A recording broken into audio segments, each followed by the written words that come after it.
The following program was made possible by the generosity of those who have determined to hold fast to the true Roman Catholic religion, as expounded by the Roman Catholic Church before the disasters of Vatican II and the so-called New Mass.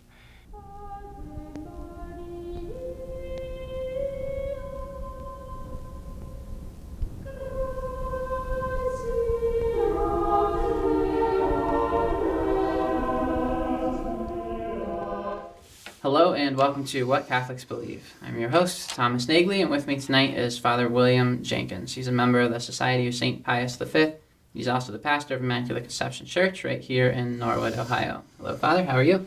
Very fine, Tom. Thank you. How are you doing this fine year? Doing well, Father. Thank you. Yes, that's right. We are officially in the new year, new decade, even here in the 2020. Father, these are certainly tumultuous times that we're living in. There's a lot going on, a lot of current events, and so I'd like to run just a couple things by you and get your take on some current happenings in the world.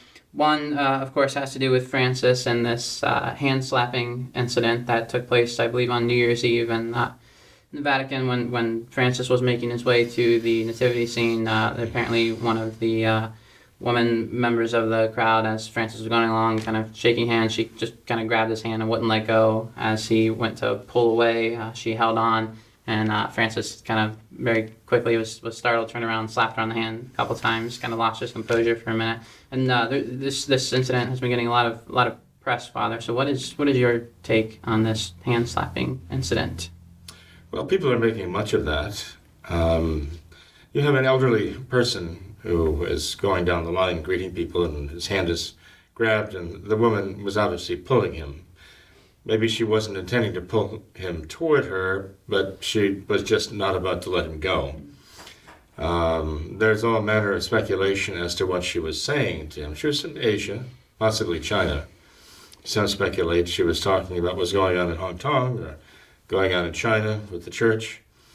The modern church there under the Communist Party. But in any case, his reaction generated an enormous amount of press, right? Because it was quite contrary to the myth, the persona of his as being this very grandfatherly and godfatherly sort of individual who was just people with the poor who loved the smell of the sheep and all the rest, man of the people and so on. But when he's aggravated, he starts smacking people. It isn't the first time that he smacked at people he wanted to get away from, right? And of course, we remember last year the ring incident where he kept pulling the ring away from people as they went to kiss the ring. So he later apologized for it, and his apology was kind of interesting. He said, well, isn't this typical of all of us? We all do this, and look, I do it too. So his apology was a typical leftist apology, I'm afraid. Well, everybody does this, and I do it too, so I'm no exception, I'm just one of you. I'm like everybody else. But nonetheless, it is rather disturbing to find someone who's supposed to be the vicar of Christ on earth lashing out that way. I mean, it really was a matter of lashing out. And you could see in the cameras, the look on his face was one of real umbrage. Yes. I mean, he was angry, yes. Fiery angry. So it was mortifying that anyone would see this as a supreme pontiff of the Catholic Church. Anyone would see this as the vicar of Christ lashing out in this way. That doesn't mean that popes traditionally, haven't had tempers. They have at times let those tempers show. But the question, I guess, is whether in Francis's case, why doesn't he show that same fiery temperament when it comes to our Lord being blasphemed and God's church being attacked and sacrileges going on? He's witnessed these things. He's promoted these things. He's even organized these sacrileges and blasphemies and idolatries and so on. But his anger seems directed always toward those who oppose sacrilege, who oppose blasphemy, who oppose idolatry. His choicest words of criticism and condemnation seem to always apply to the rigid ones who want to hold on to a dogmatic faith of eternal truths, rather than have a constantly changing church that is constantly undergoing revolution and transformation. That is where his anger seems to be uniquely and most ferociously directed to those who have the old traditional Catholic faith. Now, I don't know what the woman was saying. I could see what she was doing, I guess, in the video, but I don't know what she was saying to him. Perhaps it wasn't just her holding his hand, but what she was saying to him was really aggravating him. It would be interesting to know what she was saying. In any case, whatever his reaction was truly mortifying. And he apologized, sort of, for it afterwards.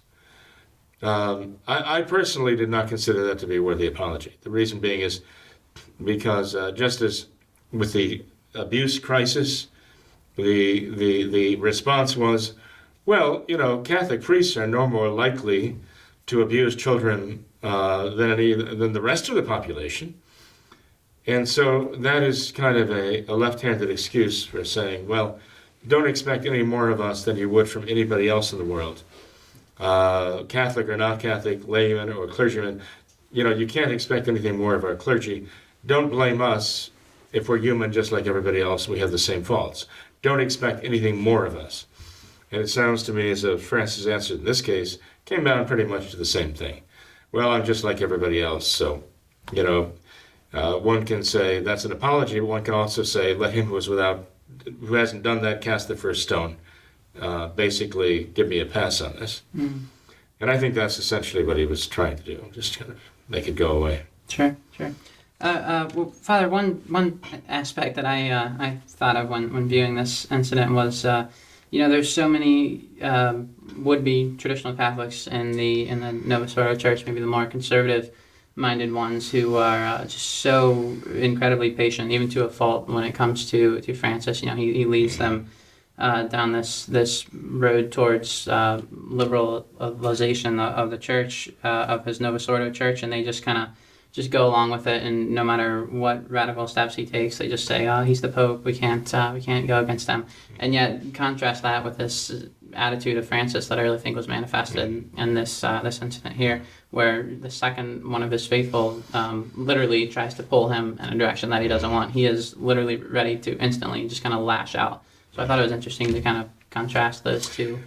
I think you're right, Tom. It is interesting to see that. Also, he has tenders on either side of him. Sort of like Secret Service men, and why they didn't, maybe they did step in. I guess they did intervene somewhat there. But one thing you notice with him, he has a very low tolerance level for the faithful who are crowding him, a very low tolerance level when they invade his space. And he has a very, very, very low tolerance level for anything that speaks of traditional Catholicism. Those are the things that bring the beast out of him.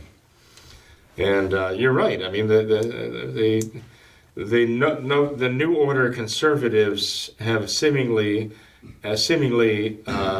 endless capacity for somehow spinning what he says or explaining it away, minimizing it, or even condemning it, but saying it has no practical consequences. Whatever it might be, they just seem to always come back to the fact that, well, he's our Pope, and so we have to be respectful.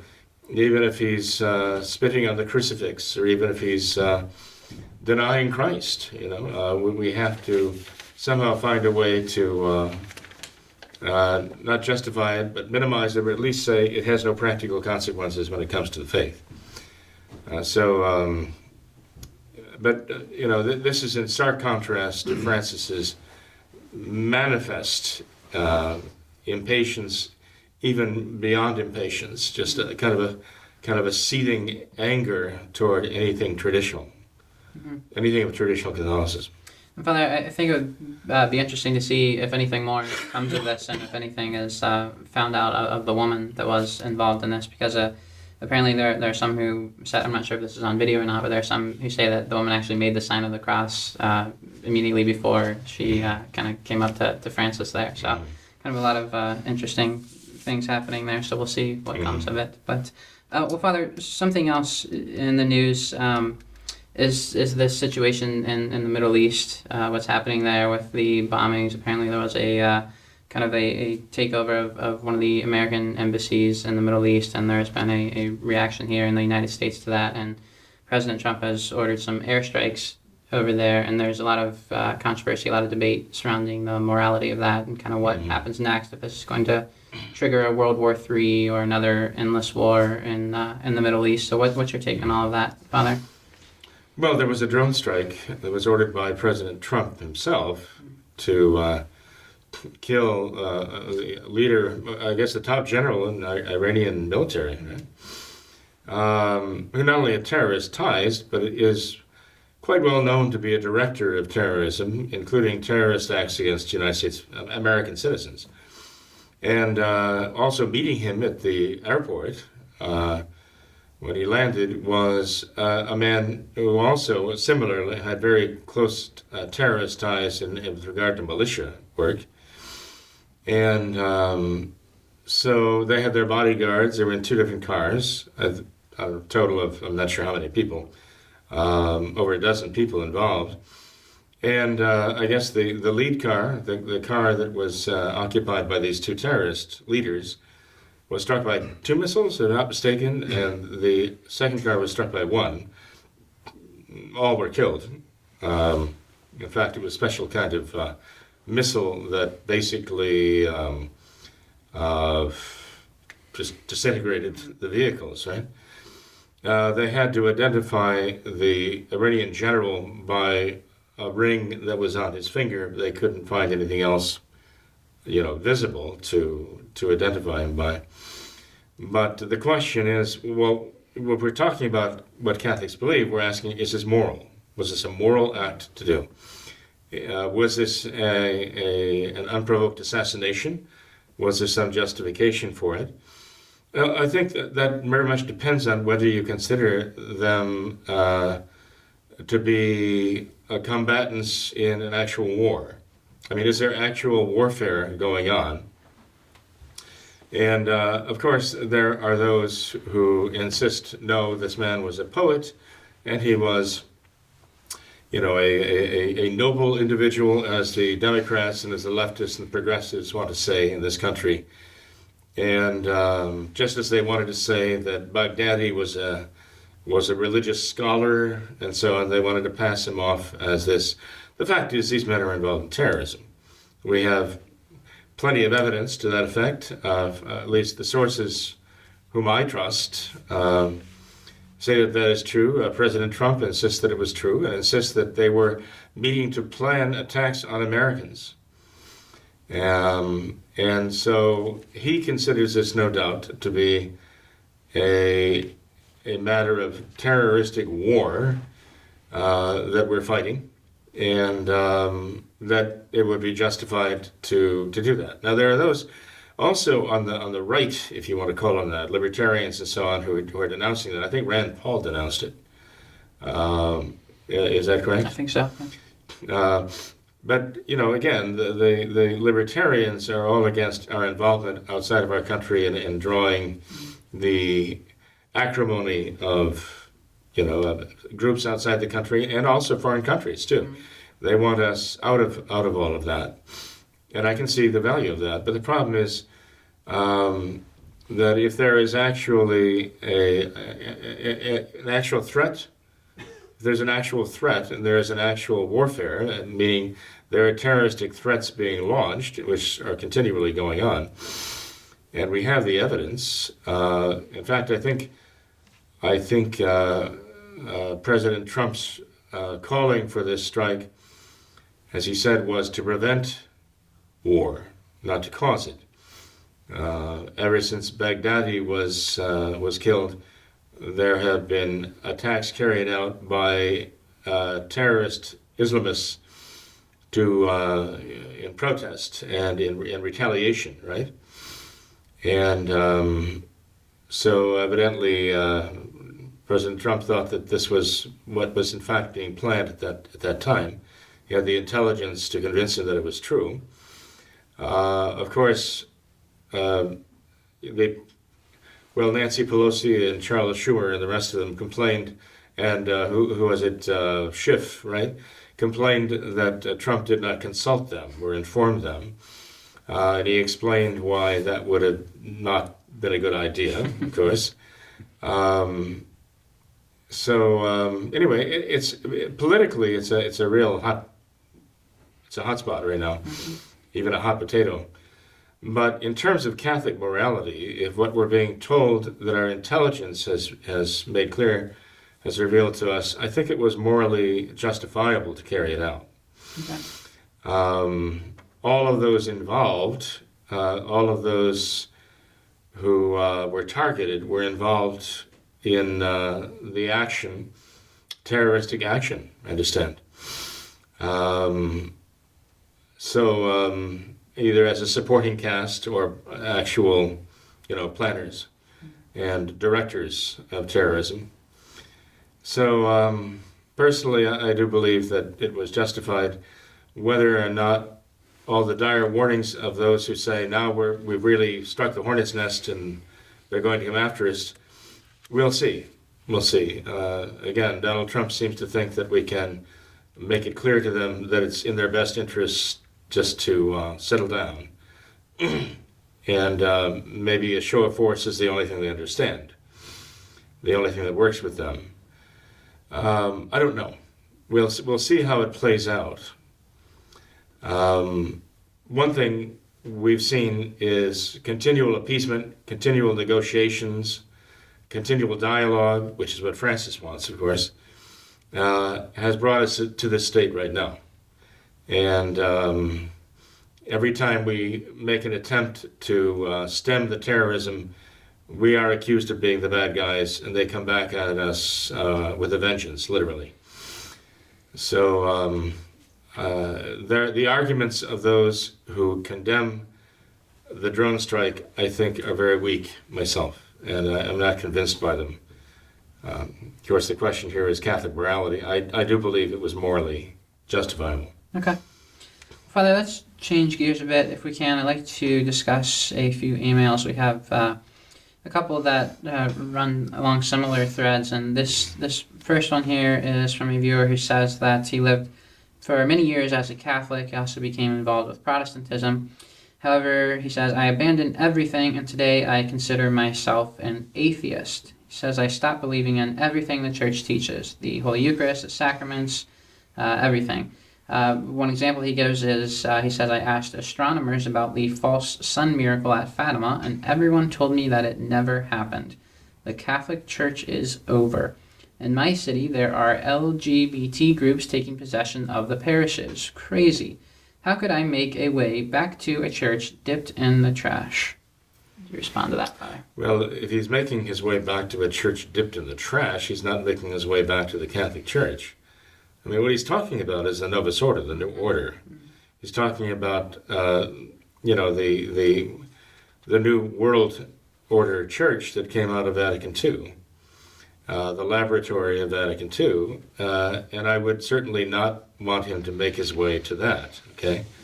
I assume that I'm not sure what year he left, did he say? No. So I'm not sure when he left, but if he left the Novus Ordo, it would have been, say in the 70s and the 80s, I suppose. If he's talking about going back to what he left, and it was the Novus Ordo, now he sees how it's all played out and the sordid and degrading consequences of modernism. And no, by no means should he go back to that. He should go back to the traditional Catholic faith, the traditional Catholic practice. Which is certainly not dipped in the trash by any means. The Novus Ordo has, in fact, trashed, so to speak, trashed the church. It trashed souls. And there are those who are in good faith desperately trying to hold on in it and trying to practice the Catholic faith, the traditional Catholic faith, even within the Novus Ordo. But they find out more and more that the position is untenable. that you can't legitimately practice the traditional Catholic faith within the Novus Ordo. There will always be sacrilege involved. So all I can suggest to him is, he says he considers himself an atheist. I don't know. There are a lot of people who claim to be atheist. It's kind of a catch-all term. And, you find atheists who are not atheists at all. They have a very firm belief in God. They're just angry at God. They don't like the things that are going on. They want someone to blame, and they'll blame God. And so they claim they're atheists, but they're not at all. But I don't know what the case is with this man. But I don't see how what he's alleging here, what he's claiming here, would lead him to atheism, though. Mm-hmm. Just that he didn't like something, But that's not a thinking person's way of arriving at atheism. Just because I don't like the way things are going, I don't like the way things are done, I don't like what's happening, and so I'm going to be an atheist. It actually reminds me of an old, of a cartoon, actually. It was Calvin and Hobbes. Remember that, Calvin and Hobbes? And it shows young Calvin all decked out in hat and scarf and mittens and boots, and he's holding a sled under his arm, and he's standing in the back porch, and he says, "Okay, let it snow," and it doesn't snow. And he says, "Come on, snow," and it doesn't snow. And he's getting a little bit aggravated here, and he says, "Come on, snow, snow, snow, snow, snow," and it doesn't snow. And he does his little snow dance out there. He's yelling, "Snow, snow, snow, snow." He's yelling, "Come on, snow, it's time to snow. I want snow, give me snow." No snow. And the last frame shows him stomping off with the sign over his head that he's really, really angry, and said, "I think I'll become an atheist." And unfortunately, I mean, what the writer, I forget his name right now, he's pretty well known, but he was actually using that particular construct to portray something that is so true, that we see happen over and over again when it comes to people who profess atheism. And then they tell you why, and you say, well, this is not really a thoughtful, rational reaction. It is just an emotional reaction to things that I don't like. So, no, I don't know. With this particular writer, I don't know. And I can't gather too much from what he's got written there, what it moved him to this conclusion that he's an atheist. But it'd certainly be interesting to sit down with him and talk with him about it, try to find out what exactly his thinking is. But if he's asking, how can I return to the Novus Ordo, I would say, well, don't. If you want to be Catholic, return to the traditional Catholic faith. If you were there to begin with, come back to it. If you weren't there to begin with, come to it and find out what it is. Learn the truths of the faith. Embrace the faith, practice the faith in the traditional Catholic religion, not the Novus Ordo. Father, when he says, uses that phrase, dipped in trash, I mean, I think in a sense he's exactly right concerning the Novus Ordo. There's the garbage mass that you've mentioned before, where St. Philip and James Church in Columbus, Ohio, back in the 1980s. So an actual garbage mass. And I think this is exactly one of the reasons why the Novus Ordo Church is so awful, because it's it causes people who really don't know any better. They think that this is the Catholic Church. It really kind of stirs up in them a hatred for what they think is the Catholic Church, and then it kind of just they'll totally write off anything that is they believe even associated with that. So it's quite the sad situation. But I'd say at least from the tone that I got from the emails, that there is at least some sort of inkling that he would like to seek out and find the truth. So perhaps there is some reason for hope here. Well, the fact that he's thinking in terms of returning to the church, as he knows it, indicates there's something still stirring there. There's grace there, and I'm very grateful to God for that, and I'm very grateful to him for cooperating with that grace and following through. But it is curious. I mean, if he said that he considers himself an atheist, but he's considering returning to the church, I suppose if you're an atheist, you could return to the Novus Ordo Church. But then Francis says that as an atheist, if you do good deeds, you can still be saved anyway. You don't need faith to be saved. So I could see that he could find a place from that point of view in the Novus Ordo, but that clearly is not really what he's looking for. He wants true faith and the truths of the faith, and that will only be found in the traditional Catholic religion, the traditional Catholic faith and its doctrine. So that's what I would hope that he would follow through. I'd hope to hear from him again. I hope he's not offended by my reference to the Calvin and Hobbes thing, but it's just that I've had a number of conversations in the course of my 40-plus years of almost ceaseless travel, it seems, with people who, say that they're agnostics or atheists, and I find it very interesting to talk to them and find out what it actually means. And it turns out it doesn't necessarily fit the word, the vocabulary that they use. Definitely. So, Well, Father, I'd like to have your answer for another email here from a viewer who says, if I came into the church through a Novus Ordo church, does that mean I'm not really Catholic at all? I converted from Protestantism in 2002 into what I was convinced was the Catholic Church. So I'd like to have an answer to this question because I am confused. So, Father, if someone is baptized, I guess he was in the Protestant religion and he came into the Novus Ordo Church, would he be considered a Catholic now if he wanted to enter now the traditional Catholic Church? well, curiously enough, I mean, does he say he was baptized by the Novus Ordo? No. Because all too often, I mean, those who convert from some Protestant sect to the Novus Ordo are not baptized. Their baptism is just accepted automatically as valid, almost as though they're not really changing their religion, they're just sort of changing a certain mode of practicing their... And someone who goes from the Protestant church into the Novus Ordo might say, well, it was a very natural progression here because there was really nothing that prevented me as a Protestant from being part of the Novus Ordo, for entering the Novus Ordo. I didn't really have to change my belief that much, right?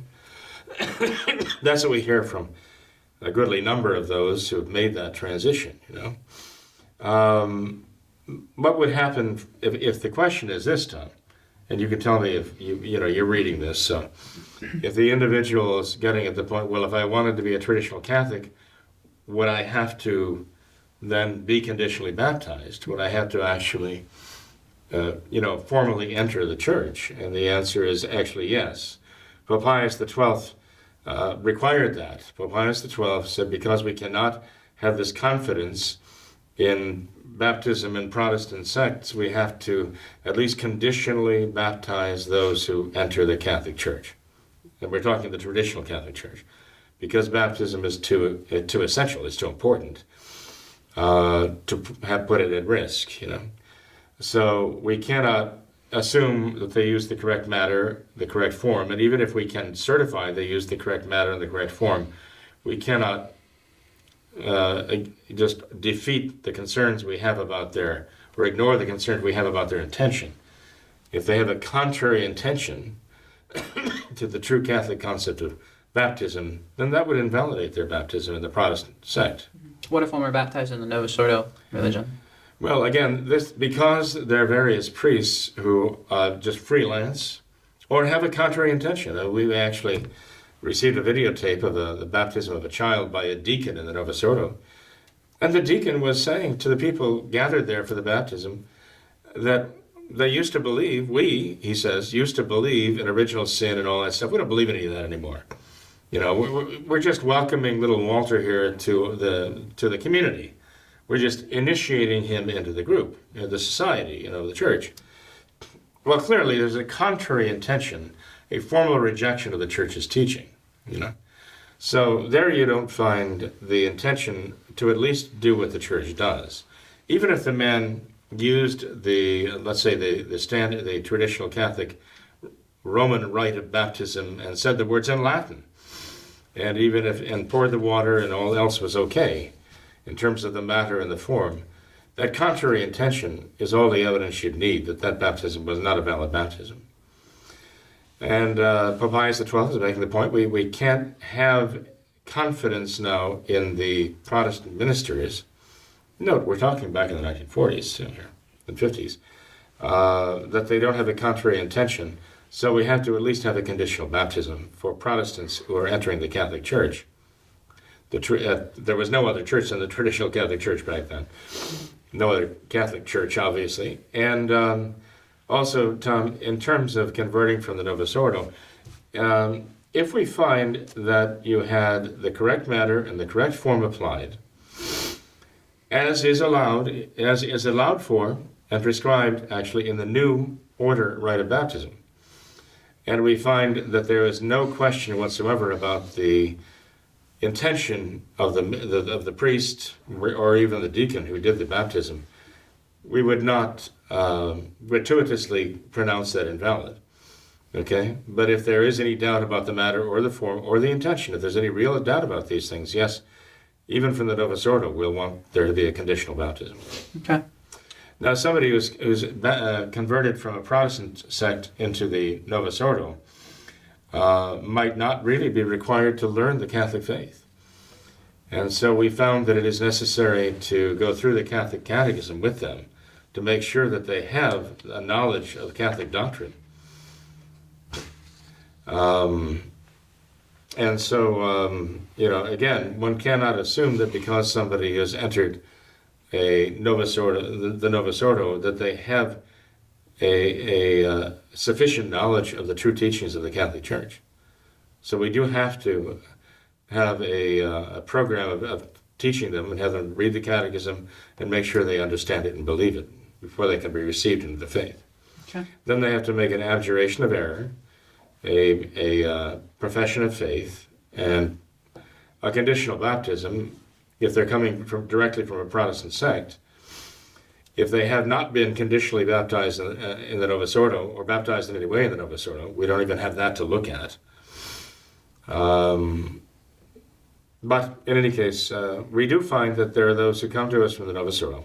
We do not automatically rebaptize, as it were, conditionally, anyone who comes from the Novus Ordo. We look at it as a case-by-case basis. And there are cases where they can establish the fact and swear through affidavits as witnesses that yes, the matter of the pouring of the water and the form, the proper words were said, and yes, this particular priest was very conservative and traditional in his belief before, during, and after the baptism. And he professed the Catholic faith about baptism. In a case like that, we would not Okay. Expect a conditional baptism to be necessary. Mm-hmm. Father, my wife and I were recently very blessed to witness a baptism that you actually performed yourself here at Immaculate Conception Church just recently on Christmas Eve, actually, of a very, very fine gentleman who was previously a member of the Protestant religion and now is baptized in the traditional Catholic faith. And it really just struck me about the intricacy of it all, and kind of what you're describing here, all of these steps that are taken. That is quite the contrast to the Novus Ordo, where if a Protestant were to enter the Novus Ordo church, there would be none of that. Well, there it's just kind of a welcome to the fold. I mean, there's nothing really serious that happens. So like you said, there could even be an atheist who could just come right on into the Novus Ordo church and fit right in, and there's nothing. I think it's fascinating to contrast just how seriously it's taken, this matter's taken.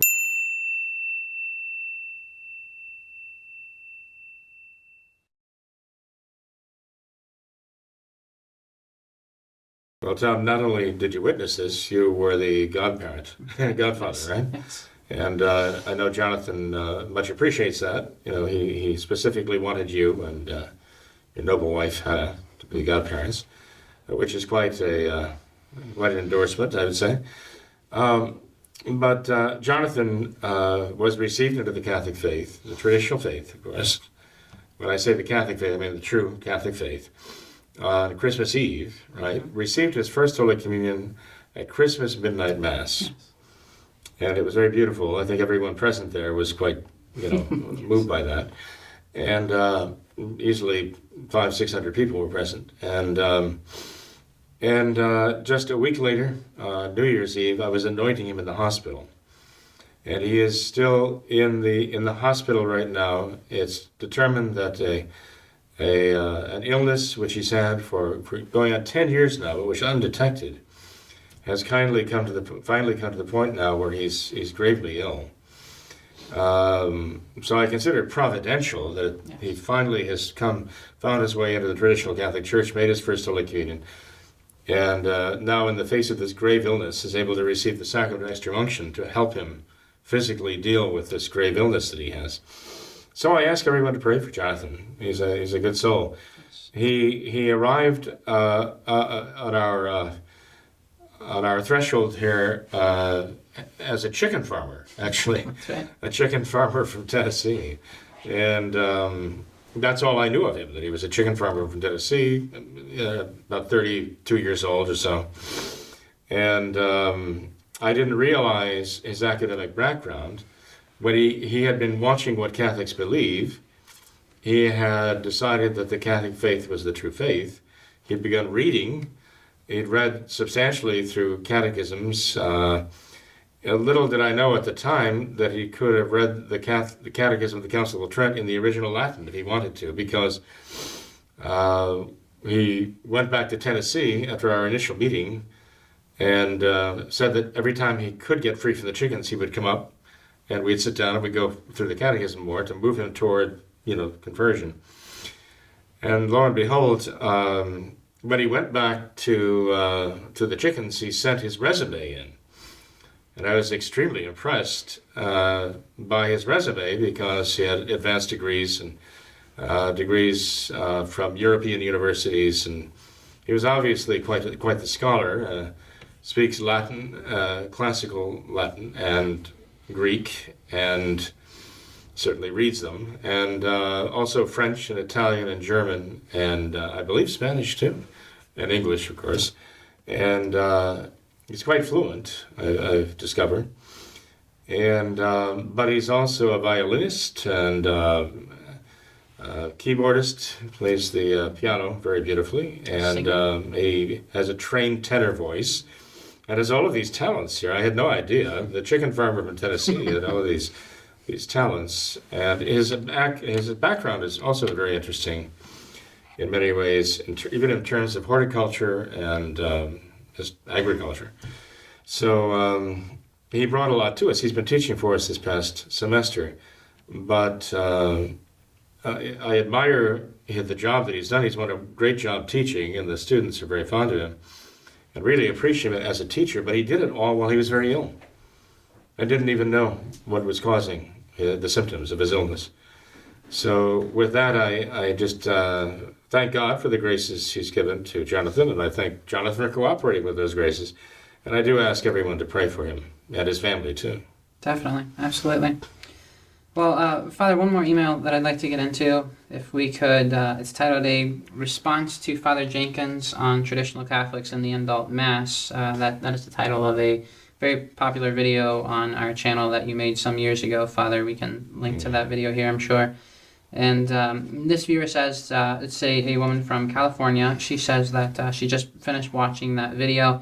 With all due respect, Father, I was upset by your tone in the video. She says that you belittled, quote, would-be traditional Catholics, like myself. She says, Father, that you never really offered any kind of solution for those, quote, would-be traditional Catholics who live in an area without a Society of St. Pius V Mass location. She says, Father, that if the Church was infiltrated from within to destroy it, cannot the Latin Mass people and sincere priests who only dedicate themselves to the Latin Mass at least be given some credit for trying to infiltrate it back to tradition? At least we are willing to fight from within. You don't know our hearts, and for you to call us, in a sense, modernist is really uncharitable of you, Father. How would you respond to that? Well, I didn't call them modernists. I might have called them would-be traditional Catholics. But my point is, though, that, as I said earlier in the program here, it's really impossible to legitimately practice the traditional Catholic faith within the Novus Ordo.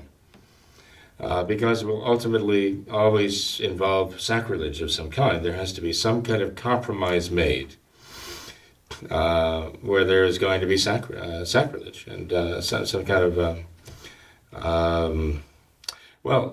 perhaps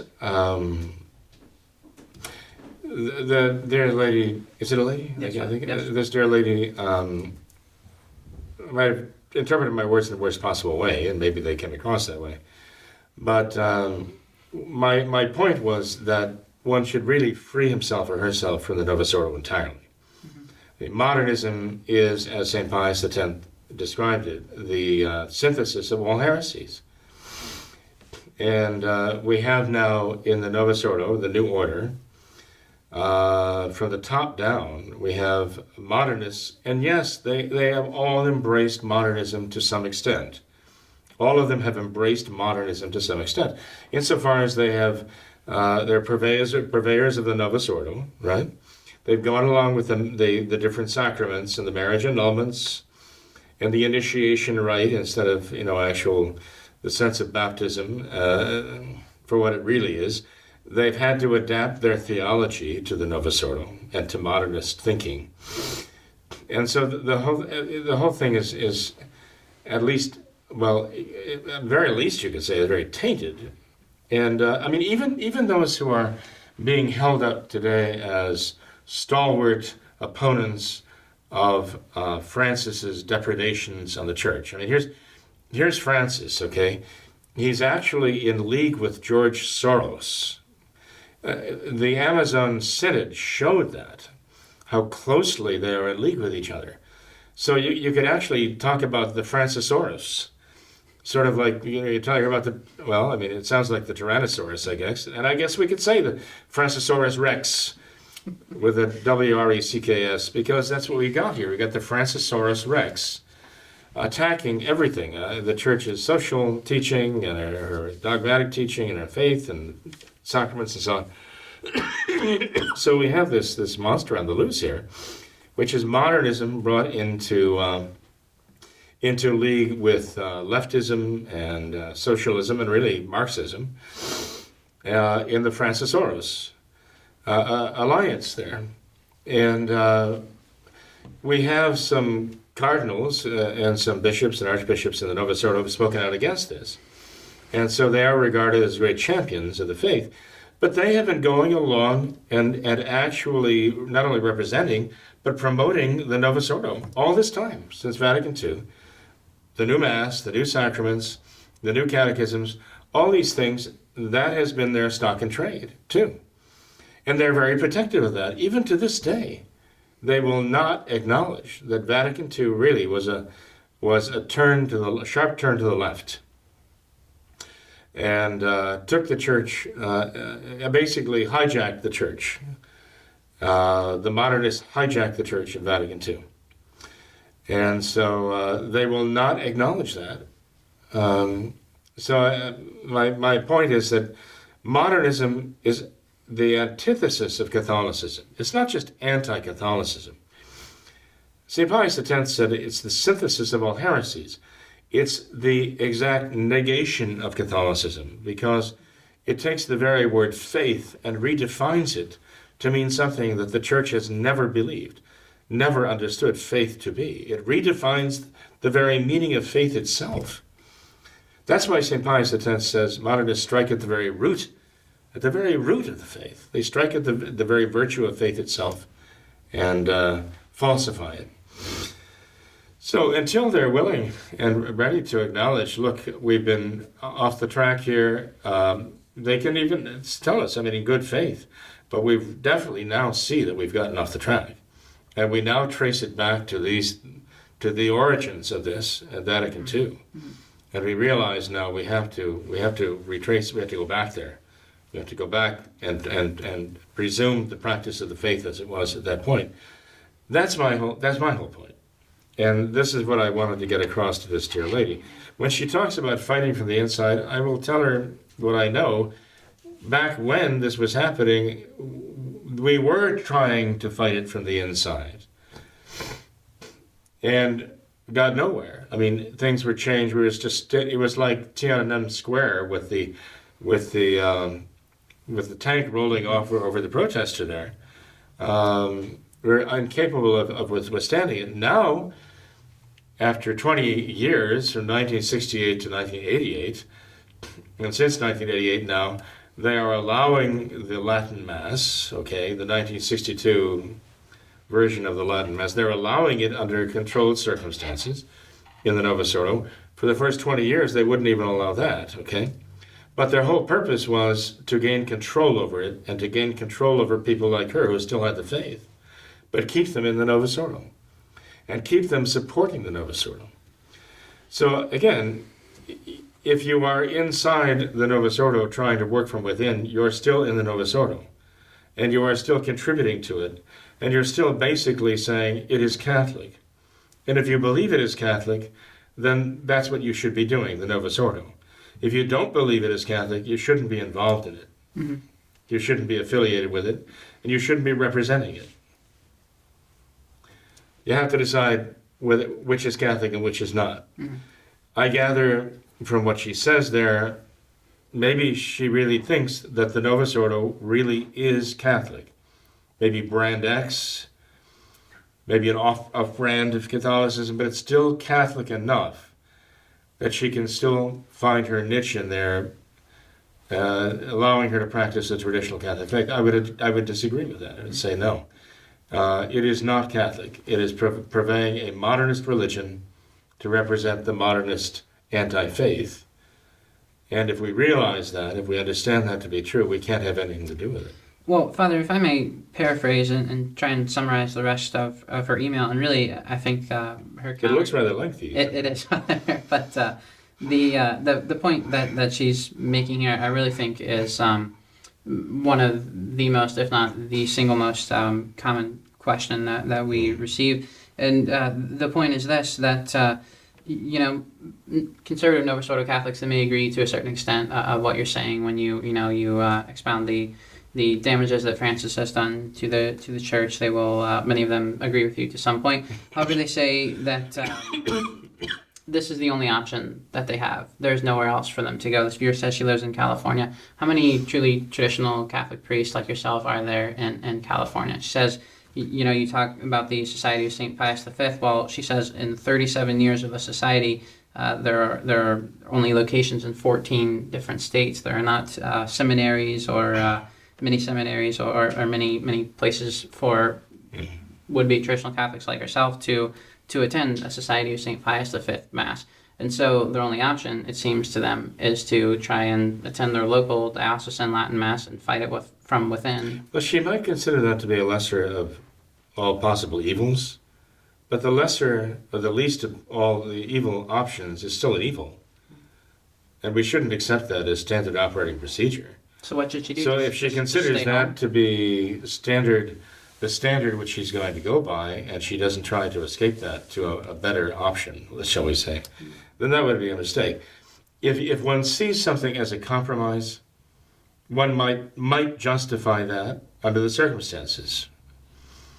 But to say, okay, this is a compromise, I'm going to make this my standard, the standard of my behavior, and I'm just going to accept this as the best possible circumstance and the only possible circumstance. That's not good. That's a bad thing, to accept a compromise and make that the standard operating procedure. I think that's what people are doing with the Society of St. Pius X right now. I think they see that the Society of St. Pius X is in a compromised and a compromising situation with regard to the modernists in the Vatican. And there are those who want to make that their standard now. That's dangerous, to make a compromise your standard. But if she knows for a fact that if she can establish the fact that the clergyman who was offering the Mass, okay, the traditional Latin Mass, even if it's a 62 version, right? If she knows for a fact that he's validly ordained, that he does not say the Novus Ordo and is not connected with the Novus Ordo and not practicing the Novus Ordo, let's put it that way, then and he practices only the traditional Catholic faith, and he holds only the traditional Catholic faith, she might be able to justify going to him. But she has to realize, though, that officially she is accepting what the Novus Ordo stands for, in the sense that if he is a clergyman of the Novus Ordo, he's connected with all of the evils of the Novus Ordo. Officially speaking, he is a part of that. All of the marriage annulments and all the rest. I mean, there are things that he has to go along with. And so this dear lady here might say, well, I don't accept all those Novus Ordo marriage annulments because I know they're wrong. I know they're just condoning adultery. But she may be, if she goes to this Novus Ordo, if she goes to the Indult Mass in California, she might be kneeling next to people who've been married and annulled and married and annulled. She might be kneeling next to them 2 or 3 times. And if that's the case, what argument would she have? I mean, this is all within the Novus Ordo here. Not only that, but formally speaking, she'd be in communion with people like Hans Küng and so on, who deny the faith outright. She's also going to a liturgy where the clergyman says explicitly that he is one in faith with Francis. Now, she might not say that she is one in faith with Francis, but the fact is that liturgy is being offered one in faith with Francis. That's what's being said at the altar just before the consecration. So these are things that someone in her position really needs to consider, and look for a more Catholic way. I understand. I mean, I don't mean to sound hard-hearted about this whole thing in the sense of saying, well, fie on her, she's doing all these things and it's of no avail to her and no benefit. I'm not saying that. I'm saying she's trying to be Catholic under adverse circumstances. It's like trying to survive with no life support equipment on the moon. And I admire, I say this without hesitation, I admire someone like that who's trying to do the best they can under the circumstances. I think that is truly admirable. I do believe that the situation will become untenable for her as time goes on, and I just want to kind of warn her about that. But there are certain things she has to at least be sure of, and that it's a valid liturgy, a valid Mass offered by a valid priest who has the Catholic faith and doesn't practice the Novus Ordo religion. Baseline, absolute necessity, right? But I do believe that as in the course of time, as she sees more and more a compromise, she's going to realize, I can't do this. I cannot continue this way. I have to find a true traditional Catholic priest to go to. So I would advise anybody in her position to be aspiring to that, working toward that, trying to make that happen, and as soon as possible, to find a way to get to a true traditional Catholic Mass offered in a true traditional Catholic chapel with a true traditional Catholic priest, and one who's not compromised by the Novus Ordo or compromised with the Novus Ordo. Mm-hmm. We find that conservative Catholics are in a very dangerous spot right now. We find that they are they are trying to resist Francis. Okay, this recognize and resist business has actually affected the conservative New Order Catholics. They see that they're recognizing him as the Pope, but they're resisting virtually everything he does. Okay. But this has gotten them so nervous about being disrespectful that they have to stop every now and then and say, but we do accept he's Holy Father, and we do respect him, and we do revere him. And then they go back to saying, but what he's saying is horrible, what he's saying is heretical, what he's saying is blasphemous or sacrilegious, and so on. And here's the problem, Tom, I mentioned before, that as they try to stay with the Novus Ordo, within the Novus Ordo fold, and they try to stay on the good side of Francis, if there is a good side of Francis, and his bishops. Their faith is being affected. Their faith is being undermined as they're doing this. The very concept of the papacy is being affected by Francis. Francis is actually changing their faith, and they don't even realize it. There's a certain Dr. Peter Kwasniewski, who's a conservative Novus Ordo writer, Again, one of those. It says Francis is the Pope, the whole Pope, and nothing but the Pope, and there's nothing you can do about it. And we just have to realize that and accept that fact. Even if we see him as a heretic, it doesn't change the fact, right? He says, and you can't even question that, despite what St. Francis de Sales says and what St. Robert Bellarmine says. He just says, no, you're not allowed to do what they say. You can't, don't listen to them. He's one of those. And he has actually come to the point now where he's saying that the problem that we're experiencing now began not with Vatican II, but with Vatican I in 1869, 1870. There was the problem. Well, of course, if he is thinking the way he's thinking as a conservative Novus Ordo who can't even accept the possibility that Francis might not be the vicar of Christ on earth and might not be the supreme pontiff of the true traditional Catholic Church, if he cannot even accept that possibility, then he's going to have to start questioning everything else eventually, right on down the line.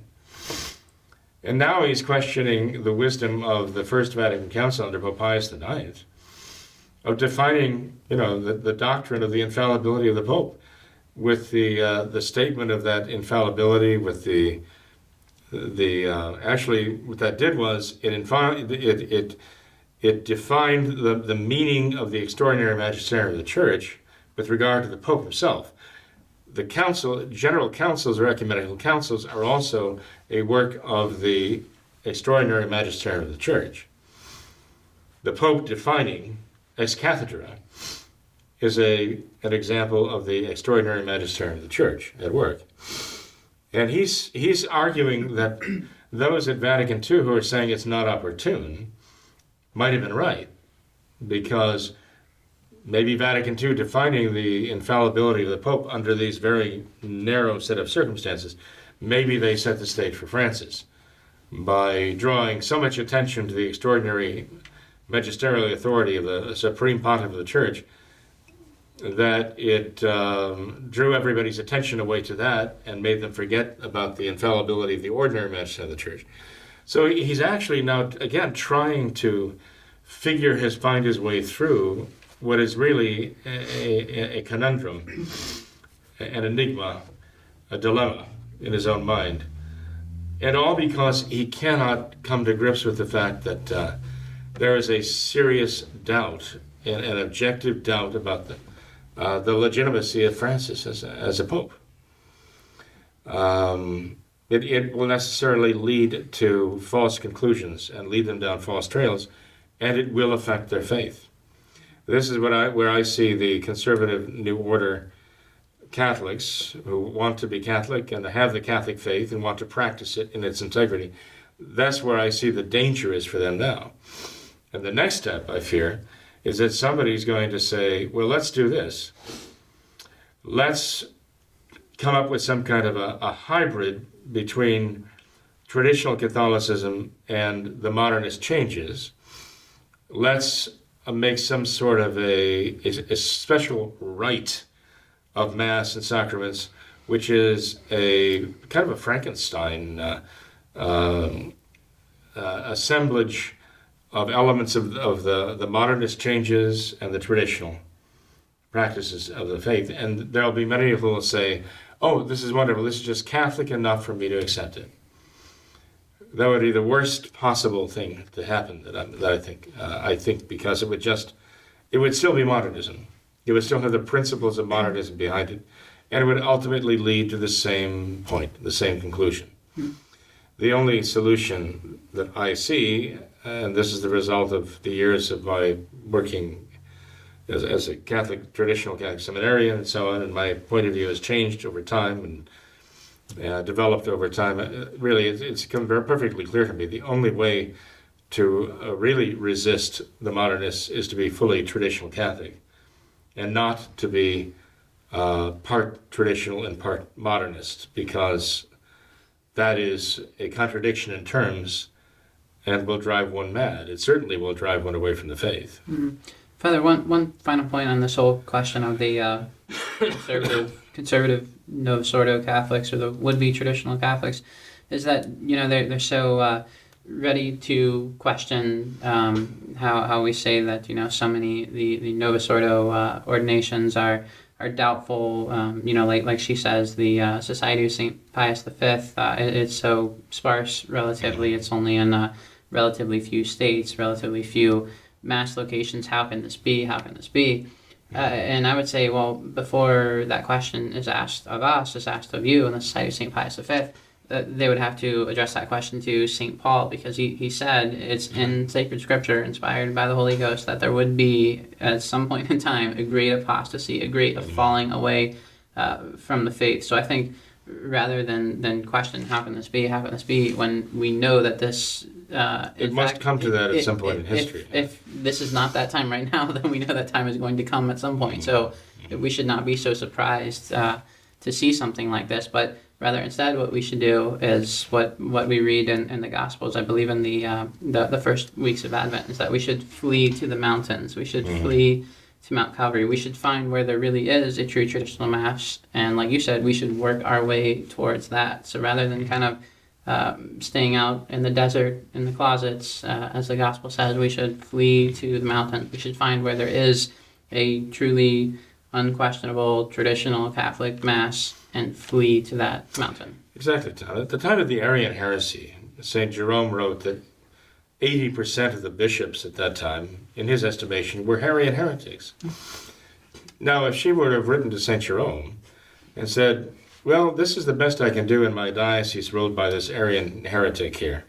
So I'm trying to practice the Catholic faith within this Arian milieu. And yes, I mean, 80% of the priests here are modernists and Arians and so on.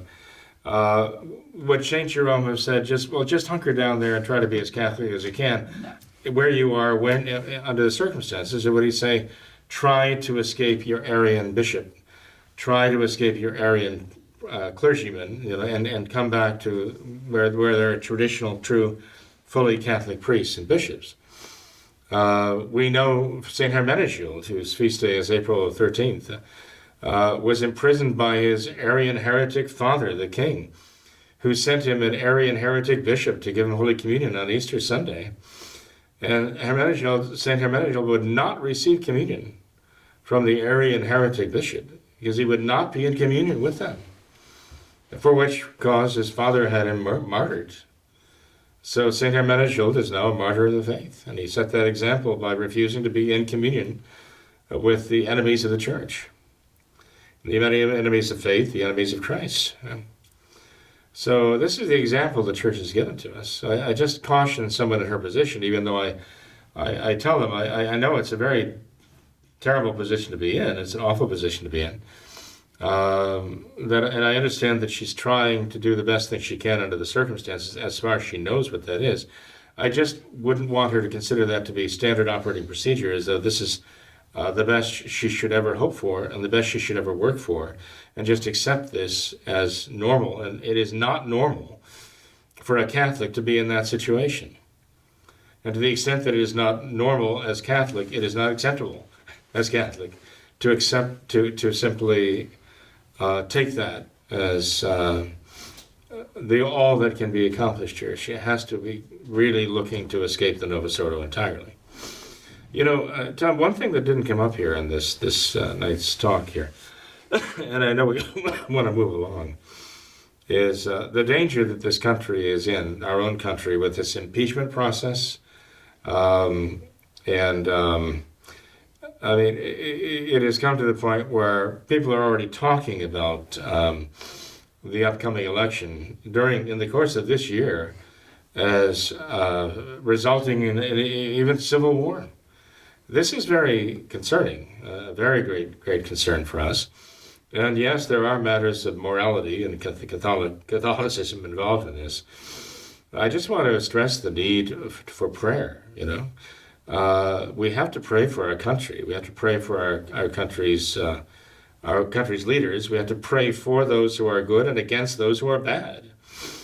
There are those who have been, telling me how horrified they were to see the congressional process against President Trump, and how that has so, I would say, disheartened them to see the chicanery and the, what else can you say? But I just remind these people that this is exactly what you expect from those who make abortion their go-to policy to gain votes. They have sold their souls to Planned Parenthood. What do you expect from them? This is standard operating procedure for them. So we cannot allow ourselves to be surprised and therefore disheartened by the corruption that is there. We have to, rather than fuss and sputter and complain, we really need to direct our fervent prayer to Almighty God that He deliver us from this captivity. This is worse than any Babylonian captivity. And we have to ask that God protect our true leaders who are trying at least to, regardless of their own personal moral status, we know the problem there, are trying to at least uphold the natural law publicly. At least that. We have to pray for them, that God will protect them. Not only protect them physically, but protect them spiritually against evil influences and the tendency to try to appease, okay? So I beg the people, in the course of this year now, we have a situation where they've gone through this process of producing these impeachment articles, right? Which this outstanding Novus Ordo Catholic woman, Novus Ordo, I say, Catholic, no, will not, as the head, the Speaker of the House, will not send these impeachment articles because she wants to control it. She has this mania for absolute control. God help us if she ever gets the reins of government in her hands. But we see the sparring now between the two houses, the House, the Congress, and the Senate, right? Two houses of Congress, and what's going to happen there, we don't know. Things are really up in the air with our government right now, and we are in a lot of peril. So we have to make it a priority during this year to live our faith and be totally faithful to our Lord. Put away any habits of mortal sin. Realize that Our Lady was pleading with us at Fatima to give up the habits of mortal sin, especially sins of impurity that so offend Almighty God. And we have to learn to pray as Catholics should. That means through the traditional Catholic Mass as the holy sacrifice of our Lord at Calvary, offered on our altars, and we have to learn to pray the Rosary devoutly and really pray it, not just say it. We have to learn to pray that Rosary. And we have to try to also be emissaries of our faith. We have to go out and not be timid about our faith. We have to be very bold about our faith and our belief. And look for all those souls out there who are wandering, who are looking right now. We mentioned Jonathan, right? And there's so many others like him out there too, who just need a clear voice like the sound of the trumpet that they can follow, they can hearken to. Well, each one of us should aspire to be that this year. Definitely. Well, Father, thanks for your time. I appreciate it, and I know that all of our viewers, and myself included, would like to wish you a very Merry Christmas and a blessed New Year to you. I return that wish for all concerned. Blessed Christmastide lasts until February 2nd, as everyone knows, right, or should know, and on a very blessed coming year, too. Thank you, Father. God bless your time. Thanks to all of our viewers as well for watching this episode of What Catholics Believe. Until next time, we ask that you all remember the words of Our Lady at Fatima, to consecrate yourselves and your families to the Immaculate Heart of Mary, and finally to pray and do penance. Thank you, and God bless you.